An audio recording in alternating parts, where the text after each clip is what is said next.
Il y a un terme technique encore ici, qu'on appelle le TDP, donc le Thermal Design Power, donc c'est la puissance à dissiper, donc si on veut schématiser, c'est la chaleur générée par les fameux processeurs, les fameux GPU notamment. Donc il faut refroidir tout ça. Le problème, c'est que ces GPU sont tellement consommateurs d'énergie qu'ils chauffent de plus en plus, et ils chauffent tellement qu'on ne peut plus se contenter d'un climatiseur, hein, c'est comme ça que ça marche aujourd'hui dans les data centers, on envoie de l'air froid sur les machines pour les refroidir, et ben ça ne suffit plus avec ce type de puce, tellement elle génère de chaleur. On est obligé de passer à une nouvelle technique qui est le refroidissement liquide. Donc finalement, les data centers, c'est en train de devenir des mini-centrales électriques, et avec une vraie composante de refroidissement qui devient de plus en plus complexe. Vertiv, c'est le leader du refroidissement en data center.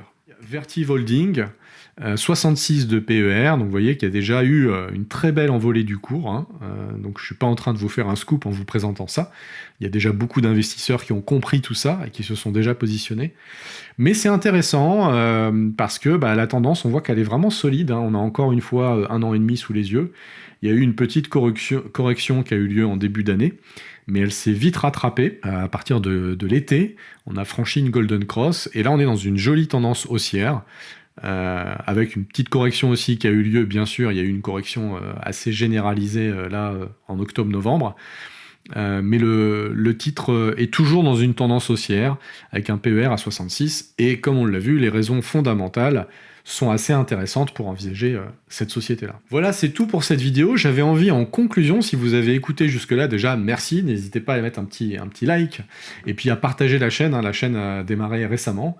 J'avais envie quand même de vous dire d'où vient l'idée de cette vidéo. Eh ben, ça vient tout simplement de l'IA d'Anantis, l'application qu'on a développée et qui est accessible gratuitement jusqu'à la fin de l'année 2025. L'application sera payante à partir de 2026. Et je vous ai mis un petit extrait ici, un peu des entrailles du moteur IA d'Anantis. En fait, Anantis, c'est une app qui va vous permettre de suivre vos investissements en bourse avec une IA native et intégrée dans l'interface. C'est pas un chatbot, c'est vraiment l'IA qui est là un peu partout en arrière-plan pour vous aider. Et donc si vous voulez en savoir un petit peu plus sur l'application Anantis, voilà à quoi ça ressemble. Ça, c'est le dashboard d'accueil quand vous êtes connecté. Bon, c'est un compte de test, mais il y a un petit peu de données dedans.